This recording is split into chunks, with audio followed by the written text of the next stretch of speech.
దాకా పోతావు మన శరీరంలో భూమధ్యం వరకు పోతాడు. ఆడికెళ్ళి నిలబడిపోతాడు. ఆడికెళ్ళి తవ్వ బంద్ ఉంది పోతున్నాయి. అవతల దారి లేదు, ఇక అవతల లేదు. ఎందుకంటే తాళం వేస్తున్నది. నీకు ఆనందం ఇచ్చేటోడు, సంతోషం ఇచ్చేటోడు పైన ఉన్నాడు, శాంతిని ఇచ్చేటోడు. ఒకవేళ ఈ మనసు గురువుని ఒప్పుకున్నది అనుకో, దానికి తోవ దొరికినట్టే లెక్క.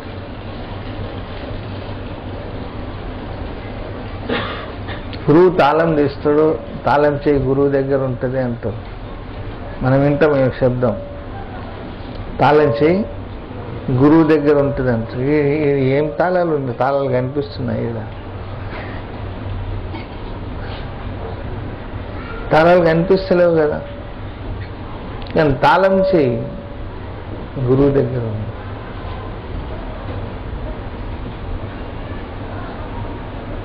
అంటే ఇక్కడ రాగానే ఇక్కడ మూసుకుపోయింది. గురువు దగ్గర రేడియేషన్ ఉంటుంది, పరమాత్మ యొక్క శక్తి.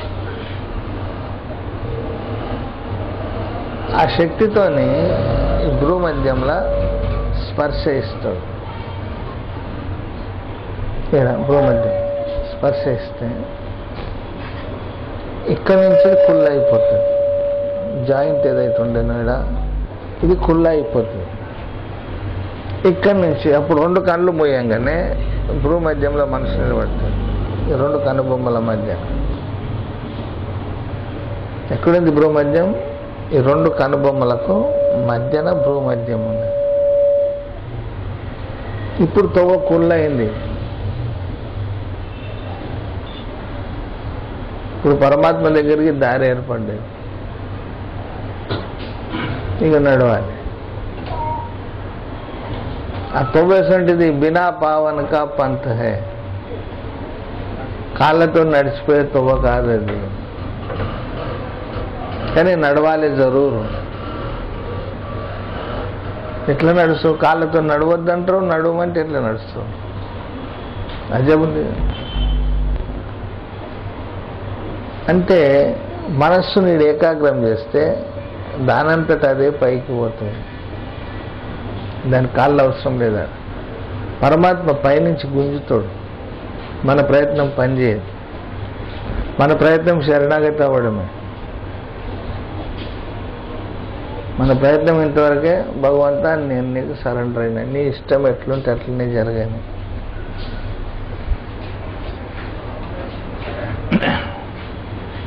నీ ఇచ్చనే పూర్ణం కానీ నా ఇష్టం ఏం లేదు. ఏది జరిగినా నా మంచి కోసమే జరుగుతున్నది, ఏది చేసినా నా మంచికే చేస్తున్నావు అని భావన పెట్టుకొని నువ్వు ధ్యానంలో కూర్చున్నావు అనుకో, ఈ రెండు కళ్ళు మూసేసినావు.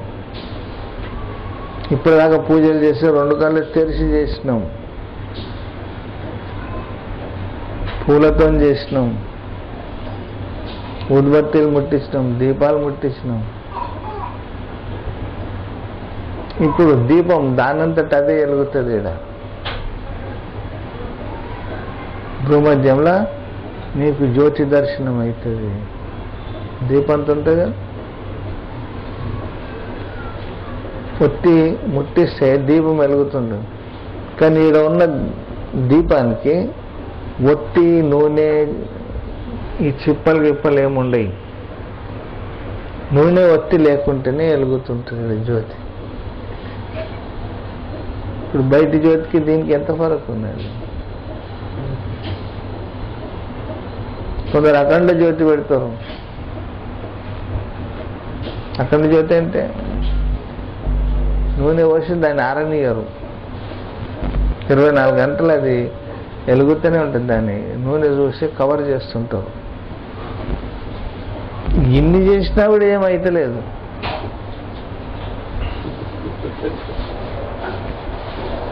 కర్మనైతే ఎవరు మారుస్తున్నారు? భగవంతుడు అంటాడు నీ కర్మనైతే మారు. ఒకవేళ నువ్వు పూజలు చేసి ఆ కోరిక ఈ కోరిక కొడతావంటే వచ్చే జన్మలో మళ్ళీ తీరుతాయి.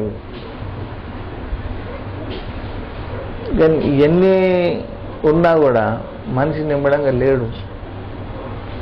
10,000 లేవని 10,000 కూకున్నాడు, ఎవడు నిమ్మడంగా ఉన్నాడు? మనం చిన్న ఉద్యోగులు ఏమనుకుంటాడంటే వాడు చూడు రోజు వచ్చి కుర్చీ మీద కూకొని ఎంత హాయిగా ఉంటాడు, వాడు చెప్తే ఆడు ఇట్లా చెప్తాడు పని. అది ఆ కుర్చీ మీద కూకుని పరిశాని ఇంకో తీరే ఉంటుంది. అది ఏమి చేయడు పాపం అని పరిశాని ఎక్కువ ఉంటుంది. ఇది చేసిన కన్నా చెప్పిన పని చేసి అవతల పడేస్తాడు అని జిమ్మేదారి ఖతం అయిపోతుంది. కానీ ఆడ కూకున్నానికి ఇంక జర పెద్ద పరిశాని. డబ్బుంటే ఇంకో పరిశాని. మాకంటే లేనోడు పోయి అంటాడు, ఇయ్యకుండా నిష్ఠురాలు ఆడతాడు. ఏం లాభం? అందరు అన్ని పైసలు పెట్టుకొని మన అవసరానికి ఇయ్యని ఇయ్యడు, ఈయన కోసమే సంపాదించి పెట్టినట్టు నిష్ఠురకలు ఆడతాడు. చదువుండి ఒక పరిశాని. ఈ దునియాలో ఏది లేకున్నా పరిశాని, ఉన్న పరిశాని.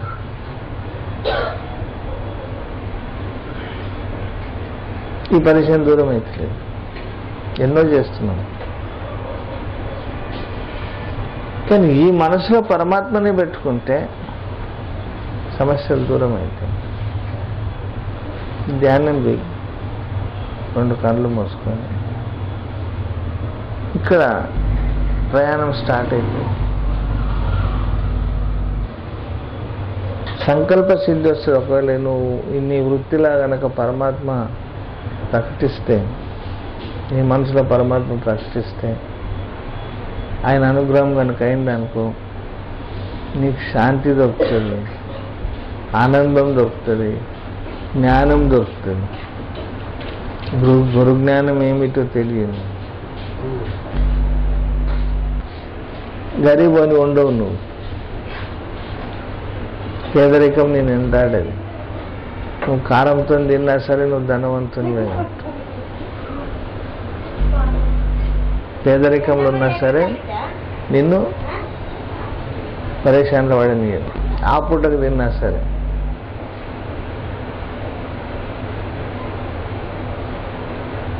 ఎందుకంటే కబీర్ దారా ఆగంక సతగురు దయి లఖాయ, తాయి ఉలిటి సుమరింది కరే స్వామి సంగ లగాయ. ఏ దార కిందికి వచ్చిందో ఆ దార పైకి తీసుకుపోదామంటే ఇక్కడ ఆగిపోయింది. ఇప్పుడు గురుదయ వలన దీన్ని కుళ్ళ చేసిండు, ఈ దారం మళ్ళీ పైకి పోతుందని. ఇప్పుడు నువ్వు కళ్ళు మూసుకొని ధ్యానం చేస్తే ఈ కిందికి వచ్చిన దార తిరిగి మళ్ళీ వెనక్కి పోవడం స్టార్ట్ అవుతుంది. జీవుడు ఎట్లయితే కిందికి వచ్చిండో మళ్ళీ ఈ జీవుడు పైకి పోతాడు, పరమాత్మతో ఏకమవుతాడు. ఇప్పుడు రాకపోకలు కలిగినాయి. ఇప్పుడు ఈ కాళ్ళతో నడిచే బినా పావన్ కా పంథ హై, బినా బస్తీ కా దేశ్. ఆడ దేశం ఉన్నది, ఇండ్లు వాకిళ్ళు లేవు.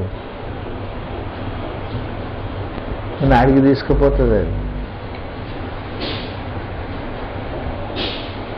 ఇంకా ఎవరున్నారు ఆ బస్తీలో పబ్లిక్ ఉంటారు కదా, కానీ ఒక్కడే పురుషుడు ఉంటాడంట. వాడు ఆ బస్తీలో ఒక్కడే పురుషుడు ఉంటాడు, వానికి దేహం లేదంట. బినా దేహ కా పురుష హై కహే కబీర్ సందేశ్. నేను చూసి వచ్చినాడా, నడిచిపోయే తువ్వ కాదది. ఆడ ఇండ్లు వాకిళ్ళు లేవు, కానీ బస్తీ ఉన్నది. ఆ బస్తీలో ఒక పురుషుడు ఉన్నాడు, ఆ పురుషునికి శరీరం లేదు. ఆ పురుషునితో నువ్వు టచ్ అవుతావు.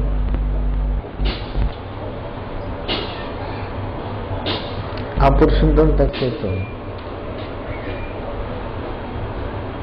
అప్పుడు జీవ బ్రహ్మైక్యమవుతుంది. గీతలు అంటాడు, వాడు నేను ఎదురుగానే ఉంటాం.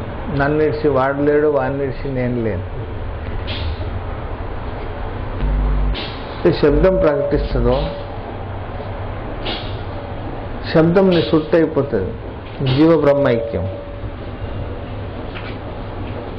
జీవుడు బ్రహ్మ ఇప్పుడు వేరువేరుగా లేరు, ఒక్క దగ్గరనే ఉన్నారు, కలిసి ఉన్నారు.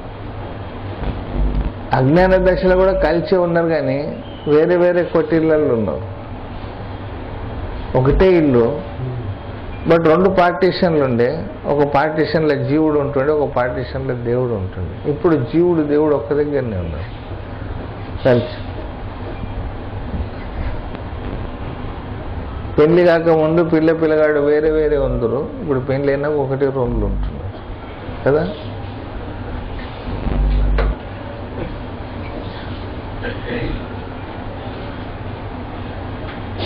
జీవ బ్రహ్మైక్యం. ఇట్లా మన మనసుకు నచ్చినట్టు చేస్తే మనతో కలవలేము. అడిసంటి మగవాడు నీ ఇష్టం వచ్చినట్టు తిరిగితే నాతో సంసారం చేయొద్దు అంటాడు.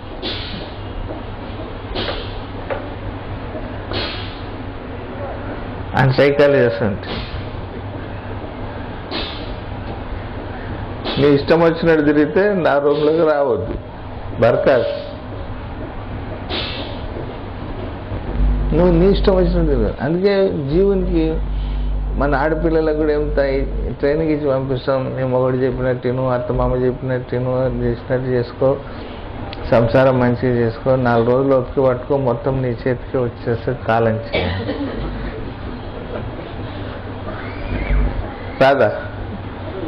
అత్త ముసలిది కాకుంటుందా, లేకుంటే సావకుండా ఉంటుందా, దీని చేతికి తాళం చేయి రాకుండా ఉంటుందా? ఎట్లాగన్నా తాళం చేయి రానే వస్తుంది. అత్తలు ఎంత రుబాబు చేసినా కూడా అత్తది కొన్ని రోజుల రాజ్యం, కోడలిది కొన్ని రోజుల రాజ్యం. అంటే ఇక్కడ జీవుడు కూడా సఖియే కాబట్టి వాడు ఆనందాన్ని పొందాలనుకుంటే పరమాత్మలో నివసించాలంటే తన అస్తిత్వాన్ని వదిలిపెట్టాలి. దీన్ని అహంకారం అంటారు. మన ఉనికి ఉండొద్దు. నీ ఇష్టం భగవంతుడు, నువ్వు ఏది పెడితే తింటాను, నువ్వు ఏది పెడితే ఉంటాను, నువ్వు ఏం చేస్తే చేస్తాను, నీ ఇష్టం.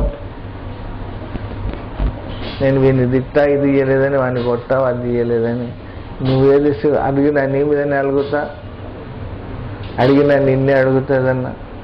నీ ఇష్టం ఉంటే లేకుండా లేదు. అది కూడా అడగాలి కాబట్టి అడుగుతున్నా. ఇవి చెప్పు, నేను శరణాగతి అంటే. ఈ భావన ఉండి ఎవరైతే ధ్యానం చేస్తారో మన లోపల ఉన్న సద్గురు మనకు దర్శనం అవుతాడు. గురువు చేసే సహాయం ఇది. అంటే భగవంతుడు ఎక్కడున్నాడో దేవుడు అడుగుంటూ తిరుగుతున్నాం. ఆడ బద్రీనాథ్లో ఉన్నాడని పోతాము, కాశీలో ఉన్నాడని పోతున్నాము, మక్కలు ఉన్నాడని పోతున్నాము, ఇక్కడ యాదగిరిగుట్టకు పోతున్నాము, తిరుపతికి పోతున్నాము, తీర్థయాత్రలు అన్నీ తిరిగి వస్తున్నాం. కానీ వాడు ఎక్కడ దొరుకుతలేడు.